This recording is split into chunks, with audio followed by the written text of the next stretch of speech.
Hi guys and welcome back to the channel Deepak Yadav Education. Welcome to the Daily Hindu News and Editorial Analysis of 22nd of May 2023. तो guys आज है तारीख 22 मई 2023 और है Monday. देखेंगे आज के द हिंदू कंप्लीट न्यूज़पेपर को एनालाइज करेंगे। बट लेक्चर में आगे बढ़ने से पहले अगर आप लोगों को इस लेक्चर का PDF चाहिए तो क्या करना है, सबसे पहले डाउनलोड करना है टेलीग्राम, देन उसके बाद जाके सर्च बॉक्स में टाइप करना Deepak Yadav education UPSC। As you can see guys आप लोगों को ये वाला चैनल मिल जाएगा, इस पर क्लिक करना और जाकर इस चैनल को ज्वाइन कर लेना। ज्वाइन करने से फ़ायदा क्या होगा, यहाँ पर डेली बेसिस पर लेक्चर का PDF मिल जाता है, डेली करंट अफेयर के वीडियो का PDF मिल जाता है और डेली बेसिस पर बहुत सारे डिजिटल नोट्स मिल जाते हैं। नाउ बढ़ते हैं आगे बढ़ने से पहले हमेशा की तरह हम लोग अपने लेक्चर को एक मैप के क्वेश्चन के साथ स्टार्ट करेंगे। तो आज आप सभी लोगों को मैप में जाकर देखना है राजाजी टाइगर रिजर्व को कहाँ पर है ये एग्जैक्टली लोकेटेड, इसको अच्छे से मैप में देखना है। देन उसके बाद आकर नीचे कमेंट सेक्शन में टाइप करना, जिससे कि आप लोग इसको लंबे समय तक याद रख पाओगे। साथ ही साथ एक क्वेश्चन सॉल्व करेंगे जो कि UPSC प्रीवियस ईयर साल 2020 के प्रीलिम्स में पूछा गया था। डेली बेसिस पर हम लोग यहाँ पर एक प्रीवियस ईयर क्वेश्चन को भी सॉल्व करते हैं। क्वेश्चन क्या बोलता है, the preamble to the constitution of India is, जो हमारा प्रियम्बल है संविधान के अंदर में वो क्या है। ऑप्शन ए, क्या वो संविधान का एक हिस्सा है, a part of the constitution but has no legal effect, यानी वो संविधान का हिस्सा है लेकिन क्या उसका कोई लीगल इफेक्ट यानी कानूनी प्रभाव नहीं है। सेकंड स्टेटमेंट बोलता है कि वो संविधान का हिस्सा भी नहीं है और उसका कोई लीगल इफेक्ट भी नहीं है।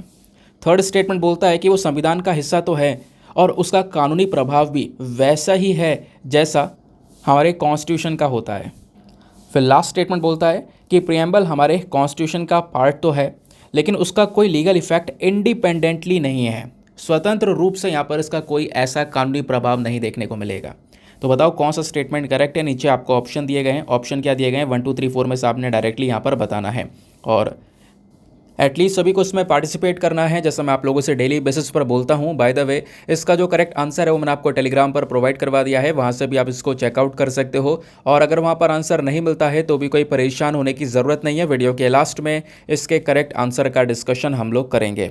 तो चलो शुभ आरंभ करते हैं और चलते हैं सबसे पहले थंबनेल वाले इंपॉर्टेंट आर्टिकल की तरफ। दोस्तों एक इम्पॉर्टेंट न्यूज़ है जिसको बहुत डिटेल से कवर किया जा रहा है कि इंडिया का जो डिफेंस प्रोडक्शन है वो लगभग 1 लाख करोड़ रुपए का पहली बार क्रॉस हो चुका है। तो अपने आप में इस आर्टिकल को GS paper number 3 defence and security के पॉइंट ऑफ व्यू से आप लिंक कर पाओगे। तो भारत का जो रक्षा उत्पादन है यानी डिफेंस प्रोडक्शन है उसमें तेज़ी से एक काफ़ी बड़ी बढ़ोतरी देखने को मिली है पिछले साल के कंपैरिजन में। ढेर सारे न्यूज़ आर्टिकल, चाहे वो द हिंदू हो, फाइनेंशियल एक्सप्रेस हो, बिजनेस लाइन हो, सभी जगह पर इसकी चर्चा हो रही है। तो इस मैटर को थोड़ा डिटेल से समझेंगे, कुछ इंपॉर्टेंट पॉइंट्स मैं आपको देने वाला हूँ, आप उसका यूज़ भी कर सकते हो एग्जामिनेशन के अंदर में। तो जो हमारी मिनिस्ट्री ऑफ डिफेंस है वो लगातार यहाँ पर कोशिश कर रही है इंडिया को डिफेंस सेक्टर में आत्मनिर्भर बनाने के लिए। हम खुद सेल्फ रिलायंट बनना चाहते हैं और हमने ये चीज़ करने की स्टार्टिंग करने के साथ साथ नए नए जो अचीवमेंट्स हैं वो भी हासिल करने शुरू कर दिए हैं। जैसे एक समय हुआ करता था जब हमें छोटे छोटे वेपन्स भी अलग अलग देशों से परचेज़ किया करने पड़ते थे, बहुत सारी कंट्रीज़ के ऊपर हमारी डिपेंडेंसी काफ़ी ज़्यादा थी और अभी भी देखो काफ़ी सारे देश ऐसे हैं जिनके ऊपर डिपेंडेंसी है हमारी, जैसे रशिया है, फ्रांस है, भी इनसे हम काफ़ी सारे वेपन्स परचेज़ करते हैं। लेकिन एक समय था कि छोटा वेपन हो या कोई भी यहाँ पर आइटम हो तो हम लोग उनसे ही परचेज़ किया कर रहे थे। बट धीरे धीरे करके हमने इंडिया में इन डिफेंस का जो प्रोडक्शन है वो स्टार्ट किया और आज हमारा जो प्रोडक्शन है वो लगभग 1 लाख करोड़ की वैल्यूएशन को क्रॉस कर चुका है और पहली बार ये हुआ है। तो इस वजह से ये खास न्यूज़ है। तो लगभग यहाँ पे जो करंट वैल्यू है डिफेंस प्रोडक्शन की वो है 1,06,800 करोड़, यानी 1 लाख करोड़ से भी ज़्यादा है। और पिछले साल यहाँ पर ये वैल्यूएशन यानी 2021-22 में कितना था, ये था लगभग 95,000 करोड़। तो हमारी गवर्नमेंट जो है लगातार डिफेंस इंडस्ट्रीज़ के साथ में मिलकर काम कर रही है, दूसरे अलग अलग ग्रुप्स के साथ में मिलकर काम कर रहे हैं ताकि जो भी चैलेंजेस हैं इस डिफेंस इंडस्ट्री में उसको हम आराम से टैकल कर सकें, प्लस इस पूरे डिफेंस प्रोडक्शन को अपने देश भर में प्रमोट कर सकें, इसके ऊपर भी मेजर फोकस है। इसके लिए बहुत सारी जो पॉलिसी रिफॉर्म्स है वो भी करे गए हैं, नई नई जो नीतियां हैं वो चलाई गई, उनके अंदर सुधार करे गए हैं और ये सुधार करे गए इनका बेसिकली एक मेन ऑब्जेक्टिव यही था कि इंडिया में बिज़नेस करना आसान किया जाए। प्लस यहाँ पे जो माइक्रो स्मॉल मीडियम एंटरप्राइजेस हैं यानी छोटे छोटे बिजनेस हैं, स्टार्टअप्स हैं, उनको भी यहाँ पर इस पर्टिकुलर सेक्टर में हम लोग उतार सकें। जो डिफेंस लाइसेंस पहले दिए जाते थे तो पहले की कंपैरिजन में अब की बार डिफेंस लाइसेंस इशू करने की जो संख्या है वो भी काफ़ी ज़्यादा बढ़ चुकी है। 200% से यहाँ पर डिफेंस लाइसेंस इशू करे गए हैं इंडस्ट्रीज़ को, यानी 200% की बढ़ोतरी यहाँ पर देखने को मिली है पिछले 7-8 सालों में आप अगर देखोगे तो ओवरऑल अगर हम लोग इस आर्टिकल की समरी निकालने की कोशिश करें तो इंडिया का जो डिफेंस सेक्टर है ये सेकंड लार्जेस्ट आर्म्ड फोर्सेस आपको देखने को मिल जाएगा। और कहीं ना कहीं यहाँ पर हम लोग भी जो करंट समय पर डेवलप्ड कंट्रीज़ हैं उनको भी टक्कर दे सकते हैं इस पर्टिकुलर सेक्टर में। सरकार ने यहाँ पे आइडेंटिफाई किया है और मेन फोकस रखा है हमारे आत्मनिर्भर भारत की तरफ। इंडिया को हम सेल्फ रिलायंट बना सकें और जो भी मैन्युफैक्चरिंग है खासकर इंपॉर्टेंट आइटम्स की, खासकर डिफेंस आइटम्स की, उसको हम इंडिया में कर सकें। अगर हम पूरे ओवरऑल वर्ल्ड में बात करें तो पूरे दुनिया में India third largest military spender है, यानी कि अपने मिलिट्री पर खर्चा करने वाला तीसरा देश आपको देखने को मिल जाएगा, टॉप थर्ड में आता है। क्योंकि इंडिया का जो पूरा डिफेंस बजट है वो हमारे देश के जीडीपी का 2.15% के आसपास है, जैसा आप यहाँ पर देख पाओगे। और 2023 के बजट में अभी डिफेंस को लेकर जो खर्चा है वो अब की बार थोड़ा सा और बढ़ा दिया गया है। हमारी गवर्नमेंट ऑफ इंडिया का जो मेन मकसद है वो यह है कि जो भी हमारा डिफेंस सेक्टर है इसको हम आने वाले कुछ सालों में यानी 2025 तक एक अल्टीमेट लेवल पर लेकर जाएं। हमारा टारगेट है कि डिफेंस प्रोडक्शन इंडस्ट्री के अंदर में जो हमारा टर्नओवर है वो $25 बिलियन तक पहुंच जाए और जो एक्सपोर्ट है वो $5 बिलियन तक पहुंच जाए 2025 तक। ये टारगेट सरकार ने रखा है और इसके लिए गवर्नमेंट ने ऑलरेडी 2 अलग अलग जो डिफेंस कॉरिडोर्स हैं वो बना दिए हैं, उत्तर प्रदेश और तमिलनाडु में, जहाँ पर डिफेंस प्रोडक्शन स्टार्ट होगा।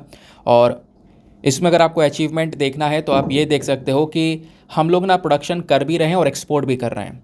और हम अगर देखें तो 2022-23 में जो डिफेंस एक्सपोर्ट है वो भी काफ़ी ज़्यादा हाई देखने को मिला है। लगभग 16,000 करोड़ रुपए का हम लोगों ने एक्सपोर्ट भी किया है डिफेंस आइटम्स को। पिछले साल की बात है, साल 2022-23 में। मतलब आप ये देख सकते हो कि साल 2016-17 से अभी तक का सबसे ज़्यादा एक्सपोर्ट पिछले साल किया गया है। डिफेंस आइटम्स की मैं बात कर रहा हूँ। उसके बाद अगर हम सरकारी डेटा के अकॉर्डिंग बात करें, सरकार ने यानी मिनिस्ट्री ऑफ डिफेंस ने इस डेटा को पब्लिश किया है। इन्होंने ये बोला है कि इंडिया का जो डिफेंस एक्सपोर्ट है वो पिछले 5 सालों में 334% से ग्रो करता हुआ नजर आया है। 2021-22 में 13,000 करोड़ तक का हमने एक्सपोर्ट किया था और 2022-23 में 16,000 करोड़ से ज़्यादा का हम लोग यहाँ पर ऑलरेडी एक्सपोर्ट कर चुके हैं। तो एक्सपोर्ट कर क्या रहे हैं हम इसमें? तो जो मेजर आइटम्स है, for example personal protected items हो गए, ऑफशोर पेट्रोल वेसल्स हो गए, दस्तक मारने वाले जहाज़ हो गए, ALH हेलीकॉप्टर हो गए, SU एवियोनिक्स, भारतीय रेडियो, कोस्टल सर्विलांस सिस्टम, इस प्रकार के जो आइटम्स हैं वो सबसे ज़्यादा एक्सपोर्ट करे गए हैं। और पिछले साल की बात है, दिसंबर 2022 में सरकार ने पार्लियामेंट में बोला था कि जो सबसे ज़्यादा आइटम्स पिछले 5 सालों में यानी कि 2020, 21, 22 में अगर जो सबसे ज़्यादा एक्सपोर्ट करे गए हैं उसमें से लाइट वेट टॉर्पीडो, कुछ weapons locating radar, fast patrol vessel, उसके बाद में प्रोटेक्टेड व्हीकल हो गए, देन उसके बाद में स्नाइपर राइफल हो गई, सिमुलेटर्स हो गए, ये सबसे ज़्यादा चीज़ें एक्सपोर्ट करी गई हैं। और अभी कौन कौन से देश हैं जिसके साथ में भारत बातचीत कर रहा है? और भी बहुत सारे जो अलग अलग हथियार हैं उन देशों को हम बेचने वाले हैं। तो इसमें कई सारी कंट्रीज़ हैं। देखो, इंडिया ना अभी अर्जेंटीना, इजिप्ट के साथ में बातचीत भी कर रहा है और इसके साथ साथ और भी कई सारे देश हैं जिसको हम लोग अपना लाइट कॉम्बैट एयरक्राफ्ट तेजस जो है वो एक्सपोर्ट करने वाले हैं। ये खुद यहाँ पे सरकार का डेटा निकल कर आया है। 16 से ज़्यादा देश हैं जिन्होंने इंटरेस्ट दिखाया है भारत के इस लाइट कॉम्बैट एयरक्राफ्ट तेजस के अंदर में। उसके अलावा भारत अपना जो एडवांस लाइट हेलीकॉप्टर है वो लगभग काफ़ी सारी जो कंट्रीज़ है उनको एक्सपोर्ट करने की अभी सोच रहा है। काफ़ी सारी कंट्रीज़ के साथ में जो कॉन्ट्रैक्ट है वो साइन कर लिए गए हैं। फॉर एग्जांपल मॉरिशस के साथ में हम लोगों ने एक कॉन्ट्रैक्ट साइन कर लिया है जिसको हम अपना advance light helicopter ALH MK3 जो है वो यहाँ पर सेंड करेंगे मॉरिशस पुलिस फोर्स के लिए। उसके अलावा मॉरिशस के पास में ऑलरेडी यहाँ पर इंडिया के कुछ ऑलरेडी जो हेलीकॉप्टर्स हैं वो हैं। फिर उसके बाद में DO-228 एयरक्राफ्ट भी आपको ये देखने को मिल जाएगा, मॉरिशस के पास में ऑलरेडी है। इंडिया भी गुयाना नाम का जो देश है उसके साथ में भी बातचीत कर रहा है। हम उसको भी डॉर्नियर 228 वाले जो ये एयरक्राफ्ट हैं, उसके बाद फास्ट पेट्रोल वेसल्स हैं, वो भी यहाँ पर एक्सपोर्ट करने वाले हैं। पिछले साल भारत ने ऑलरेडी फिलीपींस के साथ में एक एग्रीमेंट कर ही दिया था। $375 मिलियन का ये कॉन्ट्रैक्ट किया गया था फिलीपींस के साथ में और ये कॉन्ट्रैक्ट था ब्रह्मोस सुपरसोनिक क्रूज मिसाइल को लेकर, यानी फिलीपींस भारत से ब्रह्मोस जो मिसाइल है वो परचेस कर रहा है, उसके लिए कॉन्ट्रैक्ट साइन किया गया था। और मैं आपको बता दूं, ब्रह्मोस मिसाइल बहुत ज़्यादा फेमस है दुनिया भर में। लगभग 10 से ज़्यादा देश हैं जो कि अपनी इंटरेस्ट, अपना जो दिलचस्पी है वो दिखा चुके हैं इस वेपन को खरीदने के लिए। और पिछले ही साल अर्मेनिया नाम का जो देश है इसके साथ में भी हमारी सरकार ने जो है डील की थी, यानी कि अर्मेनिया की सरकार और इंडिया की सरकार, गवर्नमेंट टू गवर्नमेंट यहाँ पर डील हुई थी, जहाँ पर अर्मेनिया का मेन फोकस है कि भारत का जो Pinaka multi barrel rocket launcher है उसको यहाँ पर वो परचेज़ करे।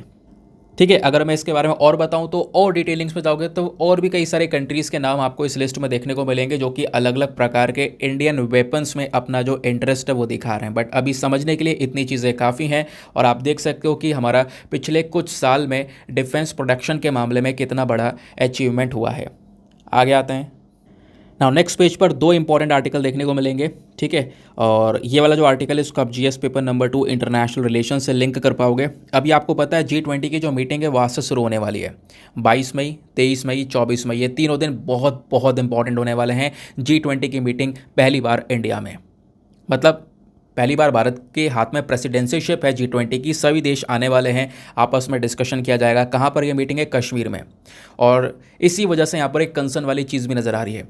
पिछले कुछ दिनों से लगातार जो हमारे NSG कमांडोज़ हैं, मार्को कमांडो हैं, वो सब यहाँ पे कश्मीर में जहाँ पे मीटिंग होने वाली है खासकर उस एरिया में दस्तक दे रहे हैं ताकि कोई भी यहाँ पर गलत हरकत ना हो सके। ठीक है, क्योंकि क्योंकि ये जो मीटिंग है कश्मीर के श्रीनगर में हो रही है, जिसके खिलाफ पाकिस्तान भी खड़ा है, चाइना भी खड़ा है। ठीक है, वो बिल्कुल अगेंस्ट में इस मीटिंग के कि, और पाकिस्तान तो दूसरे देशों से भी बोल रहा है, यानी और बाकी जो इस्लामिक कंट्रीज़ हैं उनसे बोल रहा है कि इस मीटिंग को बॉयकॉट करो क्योंकि ये मीटिंग कश्मीर में रखी गई है। तो चिंताएं काफ़ी सारी हैं, बट उसी चिंताओं में यहाँ पर ये जो मीटिंग है वो भी सक्सेसफुल हो जाएगी। 22 मई से 24 मई तक यहाँ पर ये पूरा का पूरा मीटिंग काम करने वाला है। 60 से ज़्यादा जो फॉरेन और लोकल डेलीगेट्स हैं वो होने वाले हैं। 60 से ज़्यादा लोग होंगे जो कि कश्मीर में टूर भी करेंगे 22 से 24 मई तक। अलग अलग जगह पर वो प्लानिंग की गई है, बट अभी शेड्यूल के अंदर कुछ चेंजेस कर दिए गए हैं। क्या चेंजेस करेगा वो मैं आपको बताता हूँ। वैसे अगर आप ये पिक्चर देख पा रहे होंगे तो ये डल झील का पिक्चर है जो श्रीनगर के अंदर में है। तो अभी जो G20 मीटिंग स्टार्ट होगी उससे पहले जो मार्कोज हैं वो यहाँ पर लगातार पेट्रोलिंग कर रहे हैं, दस्तक मार रहे हैं कि कोई उटपटांग हरकतें वहाँ पे ना की जा सकें। उसके अलावा जितने भी डेलीगेट्स आएंगे, लगभग 60 लोग जो होने वाले हैं, उन सबको अलग अलग जगह पर घुमाया जाएगा। मुगल गार्डन श्रीनगर के अंदर में है, उसके अलावा निशात, और उसके बाद और भी बहुत सारी जगह परी महल वगैरह है, वहाँ पर भी घुमाया जाएगा जब ये मीटिंग कर लेंगे। वैसे जो मीटिंग है वो कहाँ पे होने वाली है? शेर-ए-कश्मीर इंटरनेशनल कन्वेंशन सेंटर में यहाँ पर ये मीटिंग होने वाली है, जो कि ये जो पूरा सेंटर है ना, ये डल झील के जस्ट पास में ही स्थित है। बाकी जो हमारे सीनियर गवर्नमेंट ऑफिशियल्स हैं उनका कहना यहाँ पर यह है कि जो ये ट्रिप है, इस ट्रिप को वैसे हमारा फोकस था कि हम दचिंगम नेशनल पार्क तक लेकर जाएं, बट अभी दचिंगम नेशनल पार्क का जो पूरा प्लानिंग है वो कैंसिल कर दी गई है स्पेस इशूज़ की वजह से। उसके बाद हमारा यहाँ पर एक गोल था गुलमार्ग में भी लेकर जाना सभी लोगों को, बट गुलमार्ग का प्लान भी अभी यहाँ पर कैंसिल हो रहा है क्योंकि जो शेड्यूल है सभी लोगों का वो बहुत ज़्यादा टाइट है उसकी वजह से। बाकी जहाँ पे मीटिंग होने वाली है उधर से जो जब मीटिंग चलेगी ना, उन इम्पॉर्टेंट घंटों में उस एरिया से किसी को आने जाने से यहाँ पर रोक टोक रहने वाली है, आप ऐसा कह सकते हो। उसके अलावा जैसे मैंने बोला है NSG कमांडोज़ हो गए, मार्कोज़ हो गए, स्पेशल नेवी टीम हो गई, सभी यहाँ पर आज के समय पर तैनात हैं ताकि मीटिंग सेफ्टी से यहाँ पर की जा सके। क्लियर हो गया? नाउ अभी आज मीटिंग स्टार्ट होगी, कल आज बात होगी, कल बात होगी, परसों बात होगी, देखेंगे एग्जैक्टली क्या क्या डिस्कशन होता है। लेकिन उससे पहले हमें इस आर्टिकल से रिलेटेड एक और चीज़ पता करनी होगी, वो है G20 कि G20 एग्जैक्टली क्या है। देखो G20 ना ग्रुप ऑफ 20 कंट्रीज़ हैं, 20 देशों का ग्रुप। अगर हम स्पेशली बात करें तो हमेशा बोल देते हैं 20 देशों का ग्रुप, यहाँ पर ये 20 देश भी नहीं है, 20 से ज़्यादा देश हैं। वैसे 19 तो देश हैं और एक पूरा यूरोपियन यूनियन जिसमें टोटल 27 कंट्रीज़ आती हैं। तो G20 एक इनफॉर्मल ग्रुप है जिसमें 19 कंट्रीज़ हैं और पूरा एक यूरोपियन यूनियन है। ठीक है, बाकी international monetary fund, world bank सब यहाँ पर इसके रिप्रेजेंटेटिव हैं। G20 मेंबरशिप, ये जो ग्रुप है अभी तक का एक सबसे बड़ा ग्रुप आप कह सकते हो। सबसे बड़ा ग्रुप इन द सेंस मतलब दुनिया की बड़ी बड़ी इकोनॉमीज़ इस ग्रुप में है। उसके अलावा G20 के मेंबर्स अगर आप देखोगे तो दुनिया का जो GDP है उसका 80% GDP ये G20 कंट्रीज़ होल्ड करती हैं। इंटरनेशनल व्यापार 75% इन्हीं देशों में होता है। दुनिया की जो इतनी भी आबादी है उसकी 60% आबादी इन्हीं 20 कंट्रीज़ में आपको देखने को मिल जाएगी। जब मैं 20 कंट्रीज़ बोल रहा हूँ तो ध्यान रखना 19 देश और एक यूरोपियन यूनियन। ठीक है, अब G20 में कितने देश हैं वो मैंने आपको बता दिया, कौन कौन से हैं ये भी याद रखना है। क्या ये भी पढ़ना है? बिल्कुल पढ़ना है, एग्जामिनेशन में पूछा जाता है। वो 20 देश कौन कौन से हैं? Argentina, Australia, Brazil, Canada, China, France, Germany, India. Indonesia, Italy, Japan, Republic of Korea, Mexico, Russia, Saudi Arabia, South Africa, Turkey, United Kingdom, United States और at the last European Union. ठीक है, ये यहाँ पर आपको 20 नेशंस देखने को मिल जाते हैं। आप सोच रहे होंगे इतने सारे याद रखने, देखो ट्रिक बना के याद रखना क्योंकि क्वेश्चन बन जाता है। मैं आपको बताऊं, यूपीएससी ने 2020 में सवाल पूछ लिया था। सवाल क्या था, in which one of the following groups are all the 4 countries members of G20। बताओ यहाँ पर देखो, चार ना अलग अलग जो ऑप्शन दिए गए, इन चारों ऑप्शन में 4-4 कंट्रीज़ लिखी हुई हैं। देखो ये 4 कंट्रीज़ हैं, ये 4 कंट्रीज़, ये 4 कंट्रीज़ है, तो 4-4 कंट्रीज़ के ग्रुप यहाँ पर दिए गए हैं। और पूछा यहाँ पर आपसे गया है कि कौन सा ग्रुप ऐसा है इनमें से जिसमें से चारों कंट्रीज़ जो हैं वो G20 का हिस्सा हैं। ये आप देखो, तो अभी जो मैंने कंट्रीज़ के नाम बताएं उसके हिसाब से यहाँ पर आपको देखने को मिल जाएगा। ऑप्शन ए सही है, Argentina, Mexico, south Africa, Turkey, ये चारों के चारों G20 के मेंबर्स हैं। नहीं तो फिर बाकी जो तीनों ऑप्शन है ना, इनमें एक ना एक देश ऐसा है जो G20 का हिस्सा नहीं है, यह आपने ध्यान में रखना है। तो ऐसे क्वेश्चंस बनते रहते हैं, थोड़ा सा नया तरीके का क्वेश्चन आपको देखने को मिल जाएगा।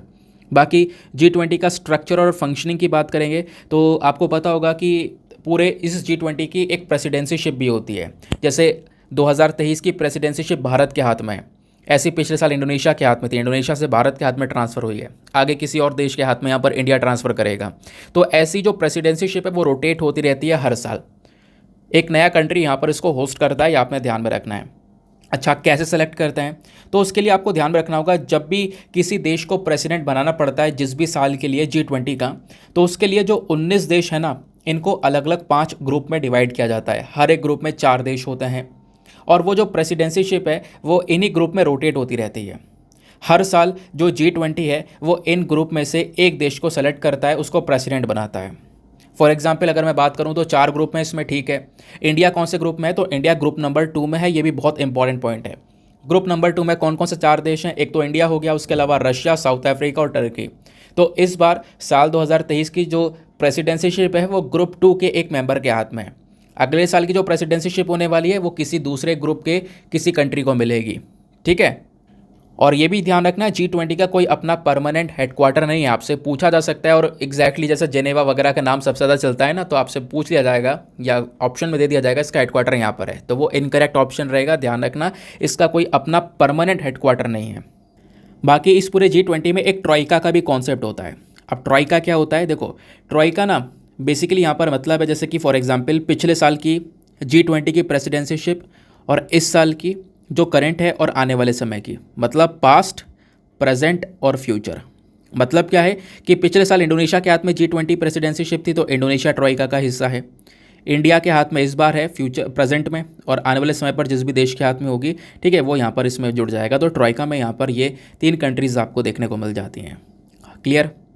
तो ट्रॉइका में कौन कौन से देश होते हैं कि प्रेजेंट वाला, प्रीवियस वाला और नेक्स्ट वाली जो प्रेसिडेंसी होने वाली है फ्यूचर वाली, इन तीनों को मिलाकर हम बोलते हैं ट्रॉइका। चलो आते हैं नेक्स्ट आर्टिकल की तरफ। ना दोस्तों, आगे बढ़ने से पहले मेक श्योर करना वीडियो पे जो लाइक का बटन है उसको प्रेस कर देना। एक छोटा सा टारगेट है हमारा 5K प्लस लाइक्स का, जिसको आप अचीव करवा सकते हो। साथ ही साथ मेरे साथ में इंस्टाग्राम पे कनेक्ट कर सकते हो। इंस्टाग्राम पे जाना, सर्च बॉक्स में लिखना दीपक यादव एजुकेशन, आपको ये प्रोफाइल मिलेगा जहाँ पे 12,000 से ज़्यादा लोग मेरे साथ में ऑलरेडी जुड़ चुके हैं। आप भी मेरे साथ में पर्सनली जुड़ सकते हो। नाउ अगले आर्टिकल पर आते हैं। इसको भी आप लोग GS paper number 2 international relation, दूसरा GS paper number 3 defence and security के पॉइंट ऑफ व्यू से लिंक कर पाओगे। आज से कुछ दिन पहले वैसे टॉपिक मैंने डिस्कस किया था और आप इसके ऊपर एक मेंस का क्वेश्चन भी कर चुके हो। यहाँ पे हम डिस्कस करने वाला है ICET इनिशिएटिव के बारे में। इसका क्या मतलब है, इसका मतलब है initiative on critical and emerging technologies. तो भारत और अमेरिका दोनों साथ में मिलकर बात कर रहे हैं कि किस प्रकार से दोनों देश मिलकर टेक्नोलॉजी के मामले में कॉपरेट कर सकते हैं। साथ ही साथ मिलकर जेट इंजन्स को कैसे प्रोडक्शन कर सकते हैं, इनको प्रोड्यूस कर सकते हैं, इसके ऊपर यहाँ पर जो बातचीत है वो चल रही है। इंडिया US के रिलेशंस इस साल काफ़ी इंपॉर्टेंट है, क्योंकि अभी आप देख पाओगे इंडिया के जो PM है वो जाने वाले हैं US, है ना। उसके बाद ये समिट का डिस्कशन हो गया, तो अलग अलग कारण की वजह से आपने थोड़ा बहुत इंडिया US के रिलेशंस के बारे में भी पता होना चाहिए। तो भारत और अमेरिका दोनों मिलकर डिस्कस कर रहे हैं कुछ पॉसिबिलिटीज़ को कि किस प्रकार से दोनों देश मिलकर जो जेट इंजन्स हैं उनको प्रोड्यूस कर सकते हैं, आर्टिलरी को बना सकते हैं। और ये सारा काम किया जा रहा है ICET इनिशिएटिव के तहत। ICET इनिशिएटिव जो है इसको पिछले साल ही अनाउंस किया था। इस इनिशिएटिव का मेन मकसद यही था कि दोनों देशों के बीच में डिफेंस के जो रिलेशंस है उसको मजबूत कर दें। और अभी इसी टॉपिक के बारे में आने वाले समय पर काफ़ी चर्चा होगी जब पीएम मोदी यूएस में विजिट करेंगे अगले महीने, ऐसा यहाँ पर बोला जा रहा है। इस विजिट से पहले यहाँ पर मैं आपको बता दूँ, जो इंडस एक्स है इसको भी यहाँ पे लॉन्च किया गया है आईसीटी इनिशिएटिव के तहत। और इसको लॉन्च करने का मेन मकसद यही है कि दोनों देशों के बीच में जो पार्टनरशिप है डिफेंस इनोवेशंस को लेकर, इकोसिस्टम्स को लेकर, उसको यहाँ पर किया जाए। ठीक है, तो ये भी वाशिंगटन के में अभी यहाँ पर शेड्यूल किया गया है। उसके अलावा बोला जा रहा है जितने भी डिफेंस को लेकर इश्यूज़ हैं, वो जो हाल ही में इंडिया यूएस की 17वीं मीटिंग हुई थी, 17th मीटिंग हुई थी डिफेंस को लेकर, उस मीटिंग में ऑलरेडी यहाँ पर डिस्कस किया जा चुका है। मेन मकसद बस खाली यहाँ पर यही है कि अगर अमेरिका अग्री करता है कि अपनी जेट इंजन की जो टेक्नोलॉजी है वो इंडिया को भेज दे, तो ये बहुत ज़्यादा एक स्ट्रॉन्ग मैसेज हम चाइना को भेजने वाले हैं कि इंडिया के पास में जेट इंजन की जो टेक्नोलॉजी है वो आ चुकी है। लेकिन इसमें यूएस को हमारी हेल्प करनी होगी, कोऑपरेशन जो है यहाँ पर थोड़ा सा करना पड़ेगा। ठीक है, इतनी बात क्लियर हुई ना। अभी ना ये आर्टिकल समाप्त नहीं हुआ है, इसमें मैं आपको थोड़ा सा और आईसीटी इनिशिएटिव के बारे में समझाता हूँ। उसके अलावा इंडिया यूएस के रिलेशंस के बारे में 2-4 पॉइंट्स बताता हूँ, वो आपको एग्जाम में बहुत हेल्प करेगा। मतलब आपको बिल्कुल रेडीमेड सब कुछ मिल रहा है, बने बनाए नोट्स आपको मिलने वाले हैं। ठीक है, सीधा सीधा इन पॉइंट्स को आपने पीडीएफ से डाउनलोड कर लेना है। आगे आते हैं, आईसीटी इनिशिएटिव क्या है, फुल फॉर्म मैं आपको एक बार और बता देता हूँ, initiative on critical emerging technologies. ICT का मेन मकसद है कि इंडिया और यूएस मिलकर कोलैबोरेट करें अलग अलग टेक्नोलॉजी के मामले में। Quantum computing, semiconductors, 5G 6G technology हो गया, स्पेस प्रोजेक्ट्स हो गया, इन सब मामले में आपस में मिलकर कोलैबोरेट करें। तो मेन मकसद है दोनों देशों के बीच में पार्टनरशिप बढ़ाना टेक्नोलॉजी के मामले में। उसके अलावा यहाँ पर इसका मेन मकसद ये भी है कि जो एक्सपोर्ट हो रहा है, एक्सपोर्ट के बीच में जो भी रिस्ट्रिक्शंस है, जो रोक टोक हैं, उसको भी यहाँ पर प्रॉपरली कंट्रोल करना। ठीक है, ये बात क्लियर हो गई। उसके अलावा इंडस्ट्रियल कोऑपरेशन की बात भी की जा रही है। आईसीटी इनिशिएटिव के अंदर ही यहाँ पर कह सकते हो एक नया बायलैटरल डिफेंस इंडस्ट्रियल कोऑपरेशन को भी तैयार किया गया है, जहाँ पर दोनों मिलकर डिफेंस टेक्नोलॉजी के मामले में कोऑपरेट करेंगे। फाइटर जेट इंजन प्रोडक्शन भी यहाँ पर इंडिया में किया जाएगा, इसमें यूएसए जो है हमारी हेल्प करेगा। लेकिन यूएसए प्रॉपर टेक्नोलॉजी ट्रांसफ़र करता है तो कहीं ना कहीं इंडिया की हेल्प होगी, प्लस यहाँ पर चाइना भी इससे और ज़्यादा यहाँ पर चिंता में पड़ जाएगा। अब इस आईसीटी इनिशिएटिव का इंपॉर्टेंस क्या है? इंपॉर्टेंस यही है कि इन दोनों देशों के रिलेशनशिप को, इनके संबंधों को और ज़्यादा मजबूत कर देना, क्योंकि अगर ये काम हो पाता है, इस प्रकार से दोनों देश मिलकर काम कर पाते हैं, तो डेफिनेटली जो डिफेंस रिलेशन है वो मजबूत होंगे। उसके अलावा चाइना के अगेंस्ट में यहाँ पर खड़ा हो पाना। ठीक है, आईसीटी इनिशिएटिव का मेन मकसद यहाँ पर यह भी है कि इंडिया और यूएस दोनों साथ में खड़े हों और चाइना को टक्कर दें, क्योंकि चाइना बहुत सारे जो चुनौतियां हैं वो यहाँ पर खड़ी कर रहा है, तो उसको यहाँ पर जवाब देने के लिए भी ये इंपॉर्टेंट ग्रुप माना जा रहा है। उसके अलावा इससे एक फ़ायदा ये भी होगा कि रशिया के ऊपर जो हमारी निर्भरता है वो थोड़ी सी ख़त्म हो पाएगी, क्योंकि चाहे वो कोई भी देश हो, लेकिन उसके ऊपर, किसी भी देश के ऊपर जो निर्भरता है वो डेफिनेटली यहाँ पर कहीं ना कहीं किसी देश के लिए नुकसान ही होता है। अभी हम लोग चाहे जेट इंजन्स हो गए या कोई और यहाँ पर डिफेंस आइटम्स हो गए, उसके लिए मैंने जैसे बोला, रशिया अभी भी इम्पॉर्टेंट देश है भारत के लिए। ठीक है, डिफेंस आइटम्स के पर्पस से। तो इंडिया यहाँ पे मेन फोकस यही करेगा कि अगर हमें यूएस का सपोर्ट मिलता है, हमारे पास में टेक्नोलॉजी आ जाती है, हम बनाना सीख जाते हैं, तो इससे रशिया के ऊपर जो डिपेंडेंसी है, जो निर्भरता है, वो यहाँ पर ख़त्म हो जाएगी मिलिट्री टेक्नोलॉजी को लेकर, क्योंकि हम वेस्टर्न कंट्रीज़ के साथ में पार्टनरशिप करके इन सब चीज़ों को बना रहे होंगे। ठीक है, तो ये था कंप्लीट आर्टिकल। आगे आते हैं नेक्स्ट आर्टिकल की तरफ। नाउ अगले आर्टिकल में आप देख पाओगे म्यांमार वाले इशू के बारे में डिस्कशन किया जा रहा है, सॉरी मणिपुर वाला, म्यांमार वाला नहीं, मणिपुर वाला।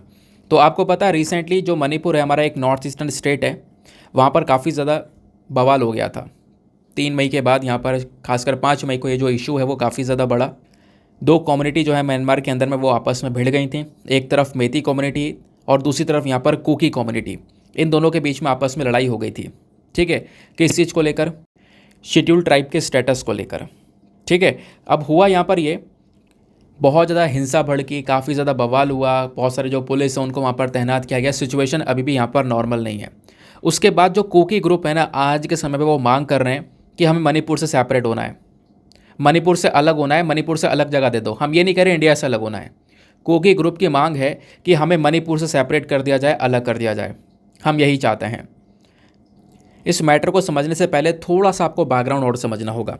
मणिपुर जो राज्य है ना, यहाँ पर आपको 2 कम्युनिटीज़ देखने को मिल जाती हैं। एक तरफ आपको मेती कम्युनिटी देखने को मिल जाएगी और दूसरी तरफ यहाँ पर आपको कुकी वाली कम्युनिटी देखने को मिल जाएगी। कुकी में भी कई सारे जो ट्राइबल ग्रुप्स हैं आपको वो देखने को मिल जाते हैं। ठीक है, तो अभी जो मेती कम्युनिटी है मणिपुर के अंदर में ये 50% से ज़्यादा है। ठीक है, और कुकी कम्युनिटी थोड़ी सी कम है। अब आपको पता होगा हम लोग क्या करते हैं, शेड्यूल ट्राइब का स्टेटस देते हैं। जो हमारे ट्राइबल पीपल है उनको शेड्यूल ट्राइब्स का जो टैग है वो दिया जाता है एसटी का टैग। अब एसटी का टैग देने के बाद में कई सारे बेनिफिट्स भी इसके अंडर में मिल जाते हैं। तो जो कुकी ट्राइबल ग्रुप है इनको यहाँ पर एसटी का ऑलरेडी टैग मिल चुका है। उसके अलावा कई और छोटे छोटे ग्रुप्स उन सबको एसटी का टैग मिल चुका है। बट रिसेंटली यहाँ पर मणिपुर की कोर्ट ने बोला कि जो मेती कम्युनिटी है ना, इनको भी एसटी का टैग मिलना चाहिए, इनको भी शेड्यूल ट्राइब्स के अंदर में कवर करना चाहिए। तो इसी वजह से जैसे ये डिसीजन निकल कर आया, क्योंकि डिस्कशन ये चल रहा है कि मेती कम्युनिटी को भी शेड्यूल ट्राइब्स का टैग दिया जाए, तो अगर इनको ये टैग मिलता है उसकी वजह से यहाँ पर जो ये कुकी है वो नाराज़ हैं। कुकी का कहना है कि देखो हम यहाँ पर ये एसटी का स्टेटस मेती कम्युनिटी को नहीं देना चाहते हैं। क्यों? क्योंकि ऑब्वियस सी बात है 50% से ज़्यादा यहाँ पर यह आबादी है मेती कम्युनिटी की, ऐसा इनका कहना है। ये बोलते हैं कि एक ही साथ में यहाँ पर इनको भी एसटी का टैग मिल जाएगा तो शेड्यूल ट्राइब में कहीं ना कहीं कुकी कम्युनिटी को भी कॉम्प्रोमाइज़ करना पड़ेगा मेती कम्युनिटी से। मेती कम्युनिटी वाले बहुत सारे लोग होंगे जो कि एसटी के अंदर में आ रहे होंगे, ज़्यादा बेनिफिट्स उनको मिलेंगे।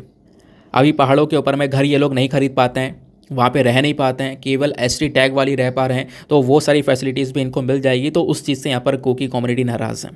इनका कहना यह है कि हम नहीं चाहते इनको एसटी का टैग मिले। इसकी वजह से हिंसा भड़क गई, लड़ाइयाँ हो गई, बवाल हो गया, बहुत पूरी तरह से मतलब आप कह सकते हो गाड़ियाँ वगैरह में आग लगा दी गई। यह हालात यहाँ पर हो चुके थे। सिचुएशन अभी भी काफ़ी ज़्यादा ख़राब है। इस प्रकार से आप देख पाओगे जो कम्युनिटीज़ हैं वो अलग अलग कैंप में बैठे हुए हैं। तो कुकी ग्रुप्स की मांग है कि हमें सेपरेट कर दो, मणिपुर से अलग कर दो। इंडिया से अलग नहीं मांग रहे हम, लेकिन मणिपुर से अलग अलग चाहिए हमें एक हिस्सा, ये यहाँ पर इनकी मांग है। ठीक है, इस वजह से ये पूरा का पूरा न्यूज़ में है। तो करना क्या है, इसमें क्या पढ़ना है?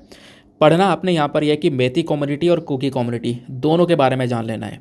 बाई चांस एग्जामिनेशन में क्वेश्चन आता है तो आपने इन दोनों चीज़ों के बारे में पता होना चाहिए। ठीक है, पहले बात करते हैं मेती पीपल की।